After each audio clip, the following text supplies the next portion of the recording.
আজকের যে ঘটনাটা শেয়ার করব সেটা হচ্ছে চাঁপাইনবাবগঞ্জ জেলার ভোলাহাট উপজেলার এক গ্রামের ঘটনা।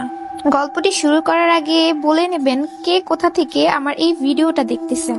আমি অবশ্যই তার কমেন্টের রিপ্লাই দিব। তো চলো গল্পটা শুরু করি।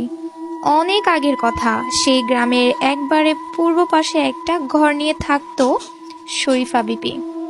স্বামী পরিত্যা, মেয়ে মানুষ। সারাদিন মানুষের বাড়িতে ফুড ফরমাস খেটে যেই টাকা পেত তা দিয়েই দিন কেটে যেত তার। ছোট একটা মেয়ে ছিল শরীফার, বয়স মাত্র 11 বছর। সেই মেয়েকে নিয়েই গ্রামের একদম শেষ মাথায় ঘরটিতে থাকতো সে। যাই হোক, ঠিক তাদের বাড়িটার পাশেই একটা বিরাট আকারের বেল গাছ ছিল। সেই বেল গাছ নিয়েই গ্রামের নানান কথা প্রচলিত ছিল। মাঝে মাঝে নাকি সেই গাছের নিচে একটা লোককে বসে থাকতে দেখা যেত। লোকটিকে যখনই দেখা যেত তখনই নাকি দূরে কোথাও কুকুরের কাদার আওয়াজ পাওয়া যেত। মার্চ মাসের কোনো এক রবিবারে শহর থেকে নিজেদের দোকানের জন্য কেনাকাটা করে ফিরছিল একদল গ্রাম্য দোকানদার। সংখ্যায় তারা 12 কিংবা 15 জনের মতো ছিলেন। রাত তখন 11টার মতো হবে।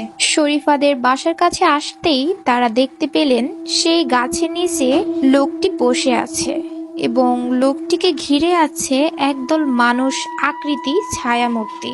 প্রতিটা ছায়ামূর্তি আকারে যেন মানুষের প্রায় দ্বিগুণ। তারা সবাই দেখে দম বন্ধ করে দাঁড়িয়ে থাকেন। মিনিট খানেক পর এক সময় ছায়ামূর্তিগুলো ভাসতে ভাসতে সেই গাছের উপর উঠে মিলিয়ে যায়। এর খানিক পর লোকটিকে আর দেখা যায় না। ঠিক সেই সময় তাদের চমকে দিয়ে শরীফার ঘর থেকে ভয়ঙ্কর আর্তনাদ আওয়াজ ভেসে আসে। তারা প্রত্যেকেই ভয় পেয়ে যায় এবং দ্রুত সেই স্থান ত্যাগ করে।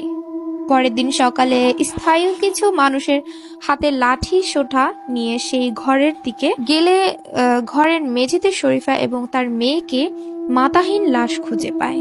অনেক খোঁজাখুঁজির পর তাদের মাথাগুলো পাওয়া যায় সেই গাছের মগডালে, ঠিক যেখানে তার আগের রাতের লোকগুলোর ওই ছায়ামূর্তিকে হারিয়ে যেতে দেখেছিল। সেই ঘরটি এখনো আছে। বেলগাছটি এরপর কেটে ফেলা হয়েছিল। শোনা যায় বেলগাছটি কাটার পর নাকি সেই মাটির নিচ থেকে একটি বস্তার ভেতর থেকে একটি কঙ্কাল উদ্ধার করা হয়েছিল। তো আজকের গল্পটুকু এইটুকুই। যদি ভালো লাগে থাকে অবশ্যই একটা লাইক করে দিবেন।